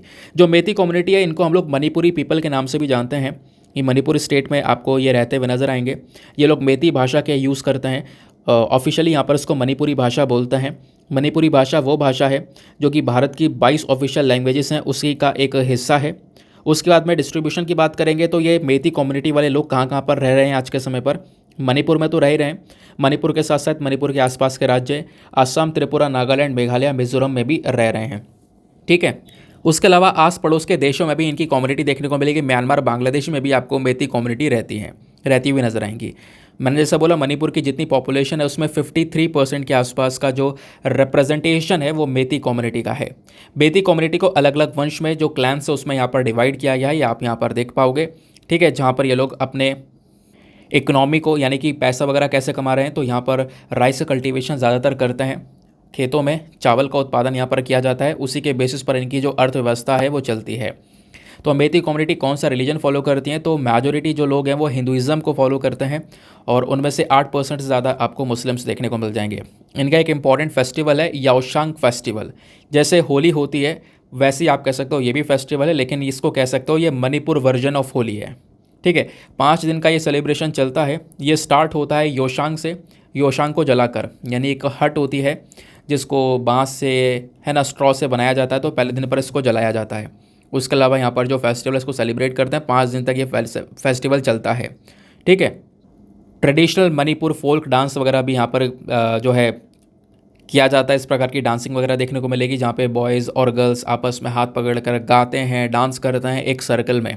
ठीक है, ये जो फेस्टिवल है ये फेस्टिवल इस प्रकार से यहाँ पर सेलिब्रेशन होता है, मैंने आपको समझाया। ये आपने मेती कम्युनिटी के बारे में जाना है। दूसरी कम्युनिटी है कुकी। मेती और कुकी के बीच में ये पूरा का पूरा डिस्कशन है ना, पूरा का पूरा यहाँ पर इनके बीच का ही डिस्प्यूट है। तो कुकी की अगर हम लोग बात करते हैं तो न्यूज़ क्या है मैं आपको बता ही चुका हूँ कि जितने कुकी एमएलएज हैं आज के समय पर मणिपुर के अंदर में, उनकी मांग भी यहाँ पर है कि हमें एक सेपरेट एडमिनिस्ट्रेशन चाहिए, एक अलग से यहाँ पे हमें एक एरिया दे दो, प्लस वहाँ पे हम अपने हिसाब से कानून बना के काम करेंगे। तो कुकीज़ के बारे में अगर हम बात करेंगे तो कुकीज़ भी बेसिकली एक एथनिक ग्रुप है। कुकीज़ के अंदर में बहुत सारे अलग अलग जो ट्राइब्स हैं वो आती हैं। ये कुकीज़ वाले जो लोग हैं नॉर्थ ईस्टर्न स्टेट्स में रह रहे हैं, म्यांमार में, बांग्लादेश में भी आज के समय पर रहते हैं। ठीक है, मैंने जैसे बोला नॉर्थ ईस्ट इंडिया के अंदर प्रेजेंट हैं, अरुणाचल प्रदेश को छोड़कर सभी जगह पर है। लगभग बोला जा रहा है कि 50 के आसपास जो ट्राइब्स हैं ऑफ कुकी पीपल, यानी 50 ट्राइब्स आती हैं कुकी के अंदर में, जिनको यहाँ पर शेड्यूल्ड ट्राइब्स का जो टैग है वो मिल चुका है। उसके अलावा म्यांमार के चिन पीपल हैं, आपने कुकी चिन के बारे में सुना भी होगा। म्यांमार के चिन पीपल आपको देखने को मिलेंगे, मिज़ोरम के मिज़ो वाले लोग आपको देखने को मिलेंगे। ये सब कहीं ना कहीं यहाँ पर कुकीज़ के साथ में एसोसिएटेड आपको देखने को मिल जाएंगे, ठीक है। तो चिन मिज़ो को अगर हम आपस में मिला दें ना, तो ये दोनों मिलकर जो पीपल बन जाते हैं। क्या बन जाते हैं? जो पीपल। ये कहीं ना कहीं कुकीज़ से ही रिलेटेड हैं, कुकीज़ की ही ट्राइब्स आपको ये देखने को मिलेंगी। मणिपुर में जो कुकी ट्राइब्स हैं, इनकी जो पॉपुलेशन है वो लगभग 30% के आसपास हैं। ज़्यादातर ये लोग पहाड़ों में रह रहे हैं, इनको एसटी का जो स्टेटस है वो मिला हुआ है। अगर हम कुकी पीपल का इतिहास देखें तो जो ब्रिटिशर्स का कंट्रोल हुआ था, ब्रिटिशर्स के अगेंस्ट में यहाँ पर जो विद्रोह किया गया था कुकी पीपल के थ्रू, वो 1917 से लेकर 1919 में किया गया था। उसके बाद यहाँ पर जो ये टेरिटरी है, ये विद्रोह जब हुआ अंग्रेज़ों के खिलाफ, तो अंग्रेज़ों ने क्या किया, ये जो टेरिटरी इसको जीत लिया। जीतने के बाद में आप कह सकते हो इस पूरे एरिया को डिवाइड कर दिया, एक एडमिनिस्ट्रेशन ऑफ ब्रिटिश इंडिया और ब्रिटिश बर्मा, म्यांमार वाला हिस्सा अलग कर दिया। इसका एडमिनिस्ट्रेशन दोनों का अलग अलग कर दिया जब तक ये हारे नहीं। जो कुकीज़ होते हैं ये इंडिपेंडेंट पीपल होते हैं जो कि अपने मुखिया के थ्रू रूल किए जाते हैं, ये आपने ध्यान में रखना है। इनके रिलीजन और कल्चर की अगर हम लोग बात करेंगे तो नॉर्मली ये लोग यहाँ पर ना अपनी कम्युनिटी से बाहर कोई शादी नहीं करते हैं। ट्रेडिशनली यहाँ पर बोला जाता है कि जैसे कि पहले भी यहाँ पर कई बार सवाल उठाया गया है कि जो कुकी पीपल हैं वो क्रिश्चियन हैं। अगर हम बात करें पहले, ट्रेडिशनली यहाँ पर वो क्रिश्चियन नहीं थे, बट एनिमिस्ट थे। और अलग अलग जो डीटीज़, अलग अलग देवी देवता हैं, उनकी यहाँ पर ये पूजा करते थे। लेकिन यहाँ पर पिछले कुछ 90 सालों से अगर हम लोग देखें तो ज़्यादातर यहाँ पर जो कुकी पीपल हैं उन्होंने क्रिश्चियनिटी को यहाँ पर अपनाया है। अपने रिलीजन के अंदर में क्रिश्चियनिटी को ज़्यादातर लोग यहाँ पर फॉलो कर रहे हैं। इनके अपने खुद के कस्टमरी लॉज, उसके बाद में विलेज काउंसिल वगैरह आपको यहाँ पर देखने को मिल जाएगा। और विलेज जो चीफ़ होते हैं, मेन जो चीफ़ होते हैं, उनका मेन काम होता है कि इन कुकी पीपल से रिलेटेड जो भी डिस्प्यूट्स हैं, शादी को लेकर, डाइवोर्स को लेकर, कोई रिलीजियस डिस्प्यूट है, तो उन सब मैटर्स को यहाँ पर देखने का काम उन विलेज चीफ का होता है। ठीक है, क्लियर हो गया। कुकी के बारे में आपको समझ में आ गया, और मेथी के बारे में, मणिपुर का इशू क्या था वो समझ में आ गया, प्लस किस मैटर के बारे में चर्चा हो रही है वो भी हमने डिस्कस किया। आगे आते हैं ना, अगले आर्टिकल में बात की है guardians of the Ganga. Ganga को जो प्रोटेक्शन दे रहे हैं ना, गंगा की सुरक्षा कर रहे हैं, उन्हीं के बारे में हम बात करने वाले हैं। ठीक है, तो बोला यहाँ पर जा रहा है कि लगभग 4000 से ज़्यादा वॉलंटियर्स आज के समय पर काम कर रहे हैं नमामि गंगे इनिशिएटिव के अंडर, जिनका मेन मकसद है कि जो रिवर गंगा है, गंगा नदी है, उसकी सुरक्षा कर सके। वहाँ पे जैसे पेड़ पौधे, जानवर हैं, उनकी हम लोग सुरक्षा कर सकें, उनको प्रोटेक्शन दे सकें। उसके रिटर्न में, उसके बदले में जो wild life institute of India है वो इन सब लोगों की, इन 4000 लोगों की मदद कर रहा है कि कैसे यहाँ पर उनको लाइवलीहुड ट्रेनिंग दी जा सके, कैसे वो आगे यहाँ पर जीवन में बढ़ सकें। तो एक व्यक्ति है, उनके बारे में चर्चा की गई है, कैसे कैसे यहाँ पर वो गंगा की मदद कर रहे हैं, खासकर गंगा नदी में साफ़ सफाई को मेंटेन करने की कोशिश कर रहे हैं। उसके लिए यहाँ पर पूरा ग्रुप है। और मैं आपको बता दूं, रिवर गंगा के ऊपर मेन फोकस स्टार्ट हुआ था साल 2014 से। साल 2014 में नमामि गंगे इनिशिएटिव को लेकर आए। नमामि गंगे का मेन मकसद यही था कि गंगा नदी को हमें पूरी तरह से साफ़ करना है। गंगा नदी के आसपास के जो गांव हैं उनको भी साफ़ करना है। ठीक है, मतलब वहाँ पे साफ़ सफाई रहेगी, वहाँ पे साफ़ सफाई रहेगी तो ऑब्वियस सी बात है जो नदी है वो भी यहाँ पर साफ़ सुथरी रहेगी। इस गंगा नदी के आसपास आपको 2500 से ज़्यादा जो अलग अलग पेड़ पौधों की प्रजातियाँ हैं, जानवरों की प्रजातियाँ हैं, वो यहाँ पर मिल जाएंगी। इवन यूनाइटेड नेशन ने दिसंबर 2022 में, कह सकते हो, जो दुनिया के जो टॉप 10 वर्ल्ड रिस्टोरेशन प्रोजेक्ट्स हैं उसमें यहाँ पर नमामि गंगे प्रोजेक्ट को शामिल किया, क्योंकि जहाँ पर हमारा मेन मकसद यही था कि हम अपने इस नेचुरल रिवर को पूरी तरह से साफ़ कर सकें, इसकी प्रोटेक्शन कर सकें। और इसमें अभी तक यहाँ पर जो सेंट्रल गवर्नमेंट है उन्होंने बहुत सारे इन्वेस्टमेंट, लगभग $5 बिलियन का इन्वेस्टमेंट किया है 2016 से। देखो, ये तो 2014 से नमामि गंगे इनिशिएटिव स्टार्ट हुआ, फिर 2016 से यहाँ पे गंगा प्रहारी प्रोजेक्ट भी स्टार्ट हो गया। गंगा प्रहारी प्रोजेक्ट मतलब कई सारे लोग आगे आने लगे, इसमें जुड़ने लगे। Guardians of the Ganga, Ganga को बचाने के लिए, सुरक्षा करने के लिए कई सारे लोग यहाँ पर जुड़ने लगे, और आज के समय पर ढेर सारे लोग यहाँ पे काम कर रहे हैं। कह सकते हो 4000 से ज़्यादा वॉलंटियर्स हैं जो कि उत्तर प्रदेश, झारखंड, बिहार, वेस्ट बंगाल से आते हैं, जो कि अलग अलग 100 डिस्ट्रिक्ट्स के लोग हैं, जिनका मेन काम है यहाँ पर गंगा की प्रोटेक्शन करना, पॉल्यूशन को रोकना, वहाँ के जो भी पेड़ पौधे हैं या फिर जो जानवर हैं उनकी यहाँ पर सुरक्षा करना। ठीक है, तो ये मेन फोकस है यहाँ पर गंगा के ऊपर में। अभी हम लोग यहाँ पर डिस्कस करेंगे 2-4 और पॉइंट्स को कि नमामि गंगे प्रोग्राम क्या है, उसके बाद में wild life institute of India के बारे में डिस्कशन किया, छोटे छोटे इसमें बॉडीज़ का डिस्कशन हुआ है इस पूरे आर्टिकल में। उन 3-4 बॉडीज़ को हम एक साथ में कवर करेंगे। नमामि गंगे प्रोग्राम आपको बता ही चुका हूँ, 2014 में जून में इसकी शुरुआत होती है। मकसद क्या था मैंने आपको बता दिया। इस प्रोग्राम को किसने लागू किया है, तो इस प्रोग्राम को इम्प्लीमेंट किया जाता है national mission for clean Ganga के through. National mission for clean Ganga यानी कि NMCG। तो NMCG यहाँ पर क्या करता है, इस पूरे के पूरे मामले को कंट्रोल करता है, लागू करता है। क्लियर हो गया। उसके बाद में आप देख पाओगे इस प्रोग्राम के जो मेन पिलर्स हैं वो कौन कौन से हैं। वहाँ पे हमारा यह है कि सीवेज ट्रीटमेंट इंफ्रास्ट्रक्चर बनाना, कूड़ा करकट उसको साफ़ करना, river front development, river surface cleaning, biodiversity, पेड़ पौधे लगाना, लोगों में जागरूकता फैलाना, इंडस्ट्री का जो पॉल्यूशन है उसको यहाँ पर कम करना। तो ये सारा का सारा आप कह सकते हो कि मेन पिलर है इसका, हमारी नमामि गंगे प्रोग्राम का। यहीं पर मैंने बोला था एक बॉडी है national mission for clean Ganga जो कि इस प्रोग्राम को लागू करने का काम करती है। तो national mission for clean Ganga क्या है, ये भी एक रजिस्टर्ड सोसाइटी है जिसको तैयार किया गया है ministry of environment, forest and climate change के थ्रू। 12 अगस्त 2011 में इसको तैयार किया गया था। तो करंट समय पर NGRBA क्या है, यह है national Ganga river basin authority. ये भी यहाँ पे गंगा रिवर को लेकर एक अलग से बॉडी है। तो NGRBA और NMCG दोनों मिलकर साथ में काम कर रहे हैं। दोनों यहाँ पर कह सकते हो ministry of water resource, river development and Ganga rejuvenation को लेकर काम कर रहे हैं। इनका मेन पिलर क्या है वो मैं ऑलरेडी आपके साथ में डिस्कस कर चुका हूँ। अब गंगा गार्जियन किसको बोलते हैं, Ganga Praharis. Ganga Praharis basically self motivated persons हैं, ठीक है, ट्रेंड वॉलंटियर्स हैं, लोकल कम्युनिटी से ही लोग निकल कर आ रहे हैं जिनका मेन मकसद है गंगा को यहाँ पर साफ़ करना। उनका मेन मकसद है लोगों में जागरूकता फैलाना, समझाना, साफ़ सुथरी जो गंगा नदी उसके कितने फ़ायदे हो सकते हैं, है ना, लोगों को यहाँ पर उनके अंदर गंगा नदी को लेकर एक बिलोंगिंगनेस को यहाँ पर तैयार करना। जो लोकल कम्युनिटीज़ हैं उनका लाइवलीहुड है उसको यहाँ पर लिंक करना। लोकल पीपल जो यहाँ पर रह रहे हैं उनका यहाँ पर साफ़ गंगा से कितना फ़ायदा हो सकता है उसके बारे में जागरूकता फैलाने का मेन काम कर रहे हैं ये सभी लोग। उसका जो लास्ट बॉडी इस आर्टिकल में है वो है wild life institute of India. ये क्या है, wild life institute of India भी एक ऑटोनॉमस इंस्टीट्यूशन है, एक ऐसी बॉडी है जिसका डिसीजन वगैरह लेने का काम ये खुद ही करती है।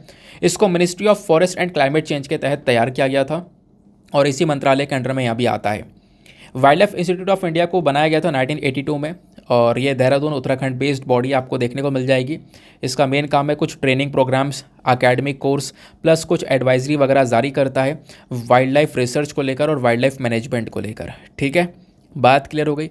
इतना कुछ हमने समझ लिया, अलग अलग बॉडीज़ पढ़ ली, सब कुछ हमने गंगा के बारे में डिस्कशन किया। तो जब गंगा रिवर सिस्टम ही नहीं पता होगा तो सब बेकार है। गंगा नदी के बारे में भी तो पता होना चाहिए, गंगा नदी कहाँ से निकलती है, कहाँ से बनती है, ये बातें आपने पता होनी चाहिए। सवाल यह है कि गंगा नदी कोई किसी पहाड़ी से निकल कर आती है? नहीं, ऐसा नहीं है, ये आपने ध्यान में रखना है। आपने बिल्कुल पंच प्रयाग का नाम सुना होगा, ठीक है, बद्रीनाथ, केदारनाथ, गंगोत्री, यमुनोत्री, यहाँ से कुछ नदियाँ निकलती हैं और वो नदियाँ आपस में मिलती हैं तो यहाँ पर इस प्रकार के प्रयाग को बनाती हैं। ये आपने ज़रूर पता होगा, ठीक है।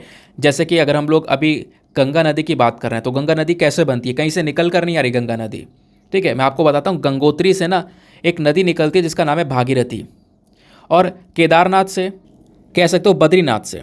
गंगोत्री से निकली है भागीरथी और बद्रीनाथ से निकल कर आ रही है अलकनंदा, ठीक है। अलकनंदा और भागीरथी यहाँ पर मिलती हैं और एक तरीके से जो देवप्रयाग है उसको बनाती हैं। तो देवप्रयाग के बाद से यहाँ पर जो नदी बनती है उसको हम लोग गंगा नदी बोलते हैं, ध्यान में रखना है, ठीक है। भागीरथी अलकनंदा जब आपस में मिलती हैं तो देवप्रयाग बनाती हैं। तो देवप्रयाग मतलब गंगा, अलकनंदा भागीरथी मिलकर गंगा नदी को बनाती हैं, ये आपने ध्यान में रखना है। तो भागीरथी निकलती है गंगोत्री से, अलकनंदा निकलती है बद्रीनाथ से। समझ गए ना। चलो अब आते हैं हम लोग अपने एडिटोरियल डिस्कशन पे। एडिटोरियल में हमारे पास में दो इम्पॉर्टेंट एडिटोरियल हैं। सबसे पहला एडिटोरियल यहाँ पर है सॉल्ट को लेकर। अभी कुछ दिनों पहले वर्ल्ड हेल्थ ऑर्गेनाइजेशन ने चीनी को लेकर यहाँ पर अपनी एडवाइजरी जारी की है, कुछ रिकमेंडेशन दिए हैं कि भैया जो चीनी है, आर्टिफिशियल शुगर है, उसका कंजम्पशन कम करो। अब यहाँ पर नमक को लेकर जो है सारा डेटा आया हुआ है, तो ये भी आर्टिकल इंपॉर्टेंट है हेल्थ के पर्सपेक्टिव से। और एक एडिटोरियल और है वो हम लोग यहाँ पर डिस्कस करेंगे जो कि बात करता है स्टील सेक्टर के अंदर में डीकार्बोनाइजिंग की, वो भी हमारा एनवायरमेंट सेक्शन के पॉइंट ऑफ व्यू से लिंक हो जाएगा। तो पहले हम लोग अपने बिजनेस लाइन वाले एडिटोरियल को ही डिस्कस करेंगे। एक सबसे इंपॉर्टेंट है, मतलब जिसको हम बोलते हैं एडिटोरियल ऑफ द डे, वो यहाँ पर यह होने वाला है, जहाँ पे मेन मकसद है डीकार्बोनाइजिंग द स्टील सेक्टर। और अगर हम लोग स्टील सेक्टर को डीकार्बोनाइज कर देते हैं तो बिल्कुल भारत को बहुत फ़ायदा मिलने वाला है। और अभी हमें इसके ऊपर फोकस करना ही पड़ेगा, क्योंकि यूरोप के अंदर में कहना, अगर हमें व्यापार करना पड़ेगा ना, अगर स्टील अगर हमें भेजना यूरोप में, क्योंकि यूरोप में हम बहुत सारी स्टील बेचते हैं, तो कहीं ना कहीं इस कदम को उठाना ही पड़ेगा, तब इंडिया की इकोनॉमी बेहतरीन तरीके से ग्रो करेगी। देखो एग्जैक्टली मेन फोकस क्या है राइटर का, यहाँ पे इस एडिटोरियल में समझाता हूँ। जो हमारी स्टील इंडस्ट्री है, जहाँ पे स्टील को बनाया जाता है, वहाँ पे कोयले को जलाकर एनर्जी का यूज़ किया जाता है, बहुत ज़्यादा पोल्यूशन भी वहाँ पर होता है। ठीक है, तो उस पोल्यूशन को यहाँ पे ख़त्म कर देना।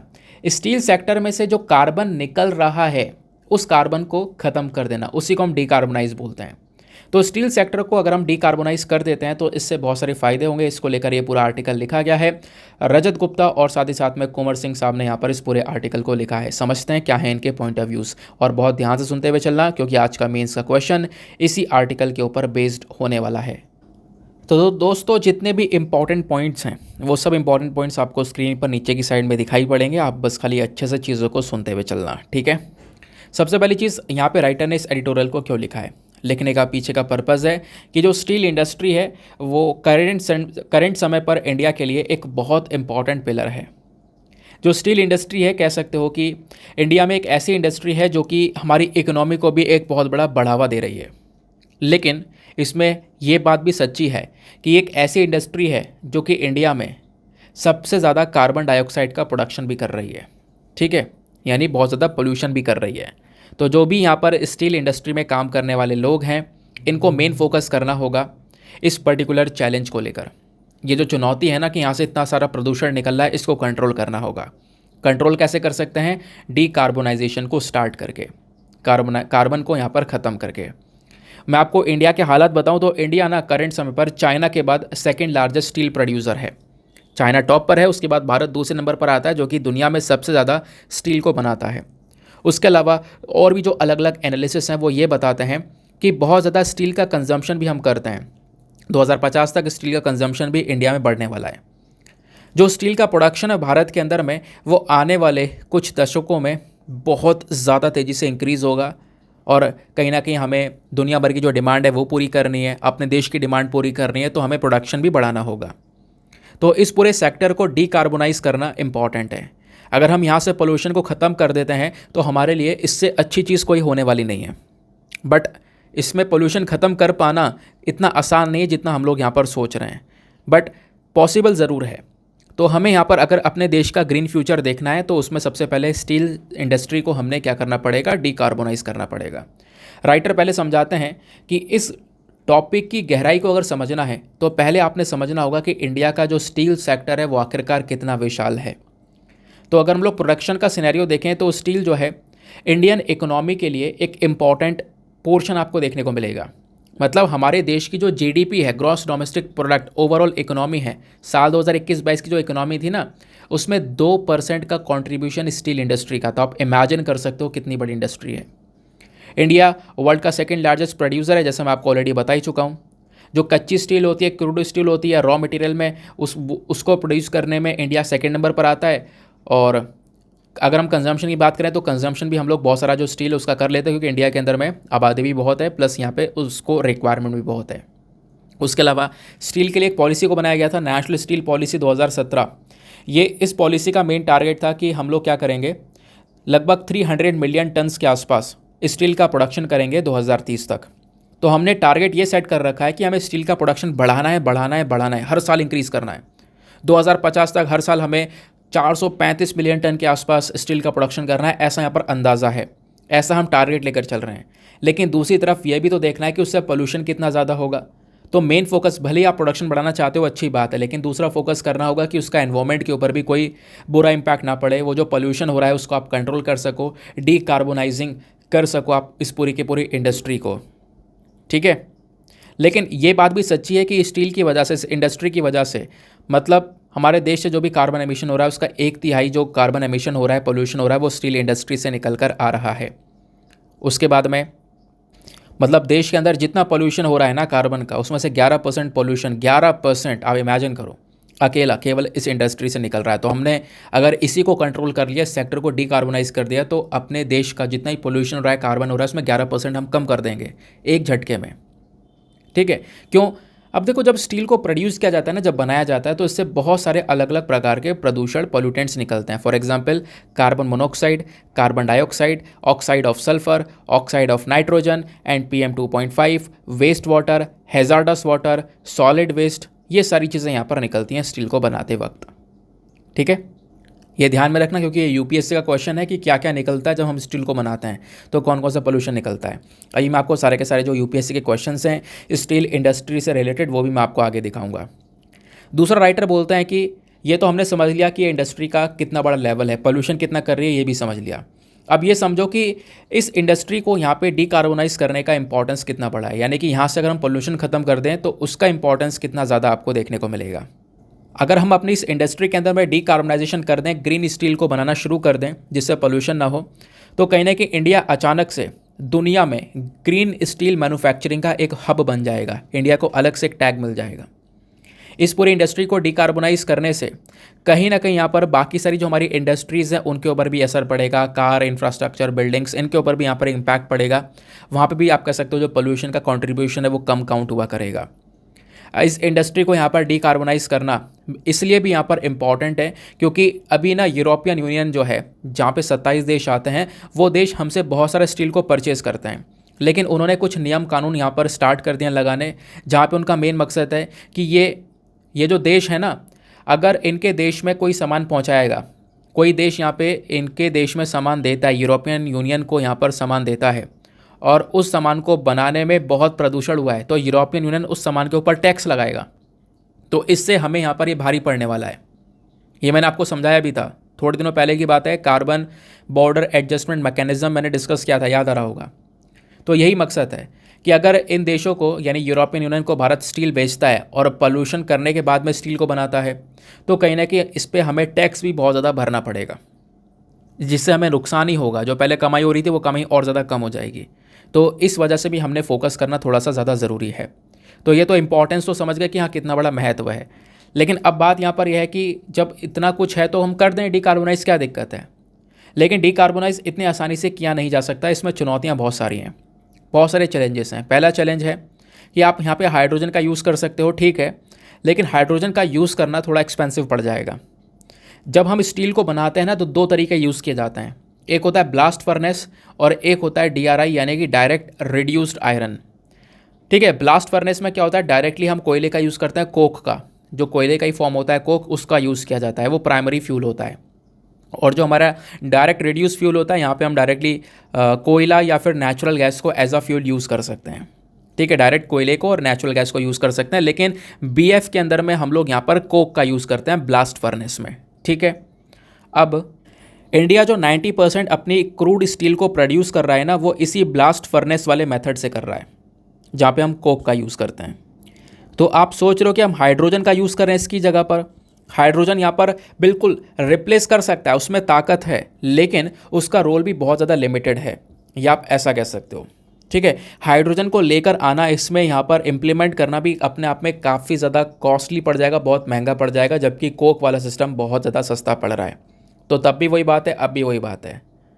दूसरा यहाँ पर मेंशन किया जा रहा है, एक और चैलेंज है, वो है कि जो हमारी नेट ज़ीरो टेक्नोलॉजीज़ है ना, वो टेक्नोलॉजीज़ को हम लोग प्रॉपरली कह सकते हो कि उसको पकड़ नहीं पा रहे हैं।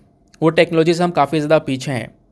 दुनिया भर का एक एस्टीमेट, एक अंदाज़ा है। अंदाज़ा क्या है यहाँ पर कि जो डीआरआई वाले स्टील प्लांट्स हैं, जहाँ पर हम कोयले या नेचुरल गैस का एज अ फ्यूल यूज़ करते हैं, इसमें अगर हम ग्रीन हाइड्रोजन का यूज़ करें, यानी कि फ्यूल के तौर पर ग्रीन हाइड्रोजन का यूज़ करें, तो लगभग यहाँ पर जो कॉस्ट है स्टील की वो बहुत महंगी हो जाएगी, क्योंकि ग्रीन हाइड्रोजन का जो कॉस्ट है वो लगभग 300-400 रुपये पर केजी के हिसाब से पड़ेगा, जो कि ग्रे हाइड्रोजन से बहुत ज़्यादा महंगा है।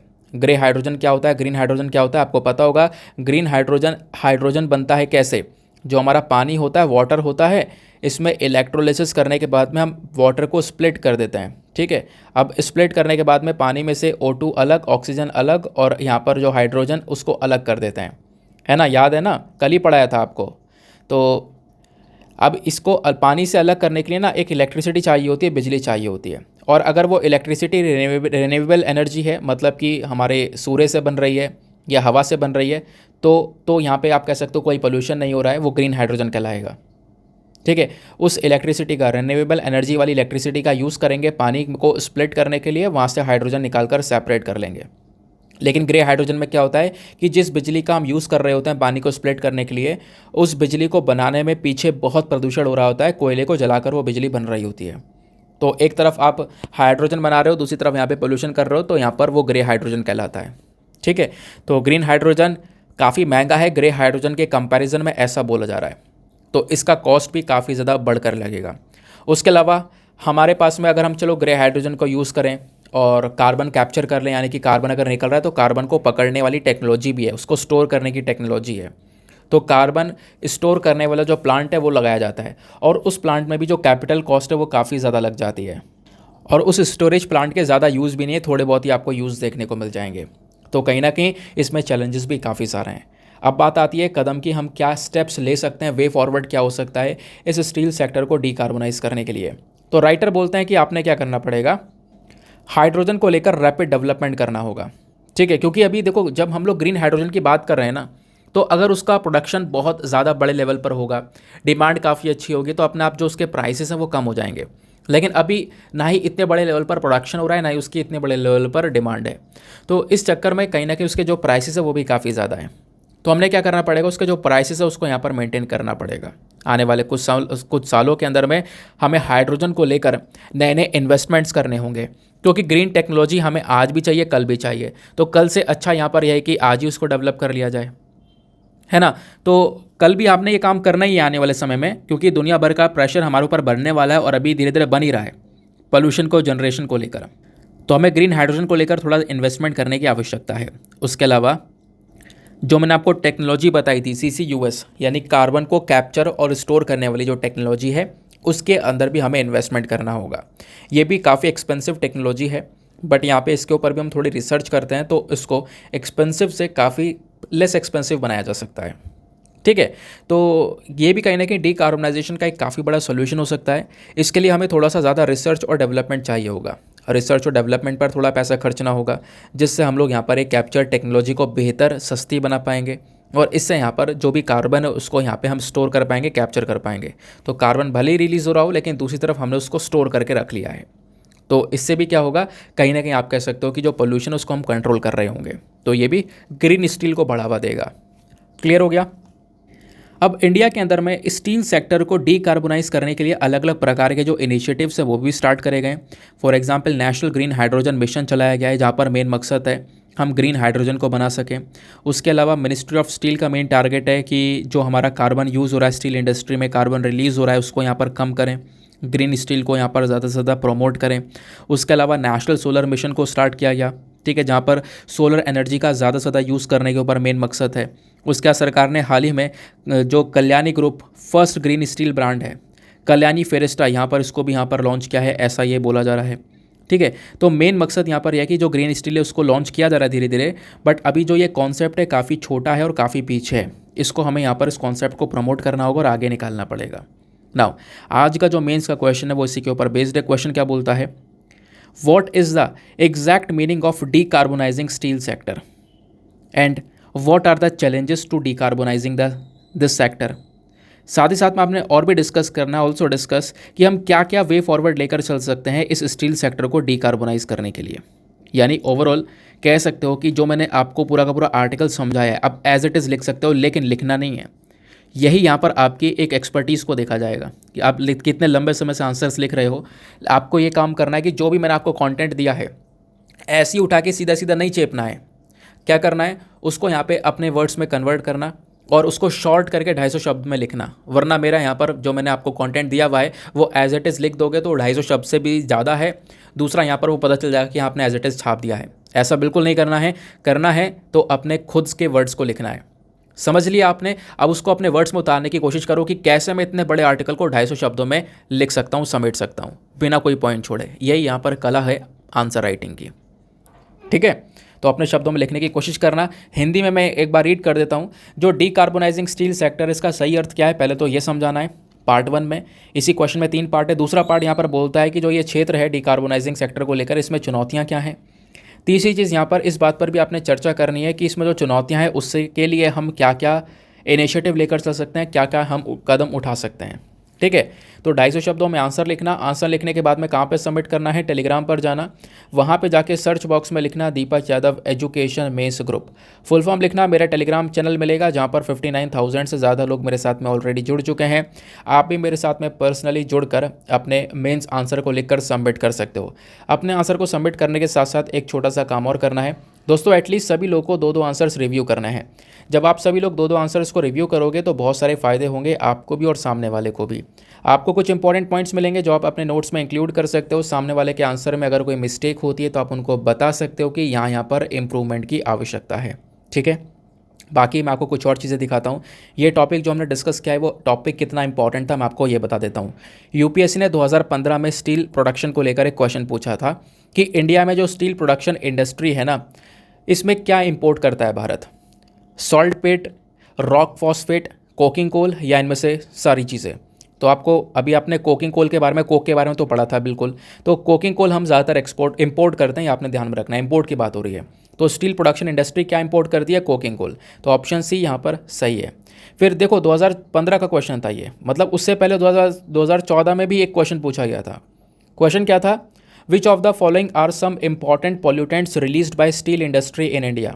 जो स्टील इंडस्ट्री है उस इंडस्ट्री से कौन कौन से प्रदूषण निकलते हैं ये आपने बताना था। Oxide of sulphur, oxide of nitrogen, carbon monoxide, carbon dioxide, या इनमें से सारे, या फिर मतलब कैसे, ये आपको नीचे ऑप्शन दिए गए। तो वैसे मैं आपको बता दूं ये सारी चीज़ें रिलीज़ होती हैं। मैंने आपको पढ़ाया भी था, आपको याद होगा भी, मैंने ऊपर इसी वजह से बोला था कि ये क्वेश्चन यूपीएससी पूछ चुका है, 2014 में क्वेश्चन पूछा था। ठीक है, monoxide, dioxide, oxide of sulphur, oxide of nitrogen, ये सारी की सारी जो चीज़ें हैं वो रिलीज़ होती हैं यहाँ पर एज अ पोल्यूटेंट इस स्टील इंडस्ट्री से। तो आंसर नंबर डी 1, 2, 3 एंड 4। ठीक है, चलो आते हैं नेक्स्ट एडिटोरियल पर। अगला जो एडिटोरियल है ये बात करता है, वर्ल्ड हेल्थ ऑर्गेनाइजेशन ने रिसेंटली शुगर को लेकर लोगों के ऊपर चेतावनी दी है कि भैया शुगर का इंटेक जो है उसको कंट्रोल करो, चीनी का इंटेक इतना नहीं बढ़ाना है, प्लस आर्टिफिशियल स्वीटनर जो है, यानी कि बहुत सारे लोग सोचते हैं कि यार चीनी हम बंद कर देंगे उसके बाद शुगर फ्री लेना चालू करेंगे। हम शुगर फ्री ले रहे हैं, लेकिन ध्यान रखना है शुगर फ्री अगर आप लॉन्ग टर्म के लिए लेते हो तो उसका इम्पैक्ट एक साधारण चीनी से और ज़्यादा बुरा है। एक इंसान का जो वेट है वो बहुत तेज़ी से बढ़ सकता है, उसको हार्ट अटैक जैसी प्रॉब्लम, स्ट्रोक जैसी प्रॉब्लम, हार्ट डिजीज़ यहाँ पर हो सकती हैं। ठीक है, तो शुगर को लेकर ये सारी बातें यहाँ पर रिसेंटली डब्ल्यूएचओ ने बताई। कल भी मैंने डिस्कस किया था और उससे पहले 19 तारीख को मैंने थंबनेल भी लगा रखा है, उस थंबनेल को भी यहाँ पर आप पढ़ सकते हो एक बार। जो 19 तारीख का वीडियो उसका आप ओपन करोगे तो स्टार्टिंग पहले ही आर्टिकल वो मैंने समझाया हुआ है। नाउ आज फिर से यहाँ पर इसकी चर्चा हो रही है, लेकिन आज टॉपिक दूसरा है। डब्ल्यूएचओ ने नमक को लेकर भी यहाँ पर कुछ गाइडलाइंस जारी की हैं। ये टॉपिक एग्ज़ाम के लिए तो इम्पॉर्टेंट है ही, उसके बाद ज़िंदगी में आपकी अवेयरनेस के लिए भी इम्पॉर्टेंट है। हम लोग क्या करते हैं, एक पैकेट यहाँ पर पूरा चिप्स या कुरकुरे खा लेते हैं, ठीक है, लेकिन उसमें पता है सॉल्ट की क्वांटिटी कितनी है? डब्ल्यूएचओ जितना बोल रहा है कि इतना एक दिन में सॉल्ट खाना चाहिए, उतना आप यहाँ पर एक पैकेट में उससे ज़्यादा सॉल्ट खा लेते हो। तो सॉल्ट को यहाँ पर मेंटेन करना काफ़ी ज़्यादा ज़रूरी है। सारे के सारे जो रेलिवेंट पॉइंट्स हैं वो यहाँ पर इस पर्टिकुलर इंडस्ट्री को लेकर, इस पर्टिकुलर आर्टिकल को लेकर यहाँ पर मेंशन कर दिया मैंने। बस खाली आप धीरे धीरे करके चीज़ों को सुनते हुए चलना। तो कॉन्टेक्स्ट क्या है?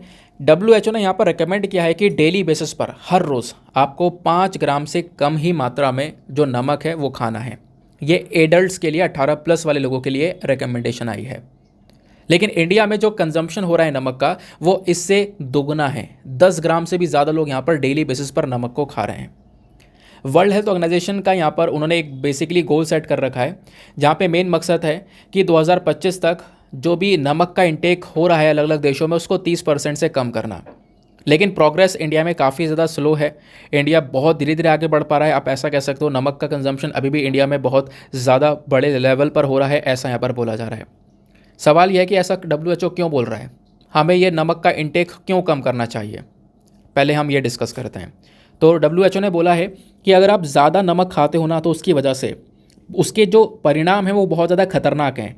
जैसे हाइपरटेंशन, यानी आपका ब्लड प्रेशर बढ़ सकता है, हार्ट डिजीज़, हार्ट अटैक हो सकता है, प्लस यहाँ पर स्ट्रोक जैसी प्रॉब्लम्स आ सकती हैं। तो नमक को कम करना इसलिए भी इम्पॉर्टेंट है क्योंकि ये आपका लोअर ब्लड प्रेशर से रिलेटेड है, जो कि आपको कहीं ना कहीं जो दिल से संबंधित बीमारियां, हार्ट अटैक का जो रिस्क है वो काफ़ी कम कर देगा अगर आप यहाँ पर नमक का कंजम्पशन कम करते हो। तो जो कार्डियोवास्कुलर डिजीज़ हैं ये इस मेन फोकस है। नमक ज़्यादा खा रहे हो तो सीधा कार्डियोवास्कुलर डिजीज़ हो जाएंगी, दिल से संबंधित, हृदय से संबंधित बीमारियाँ। तो कार्डियोवास्कुलर डिजीज़ यहाँ पर एक ऐसी जगह है, या फिर कह सकते हो एक ऐसी बीमारी है जिसकी वजह से दुनिया में सबसे ज़्यादा मृत्यु भी हो रही है, मोर्टेलिटी रेट इसका सबसे ज़्यादा है।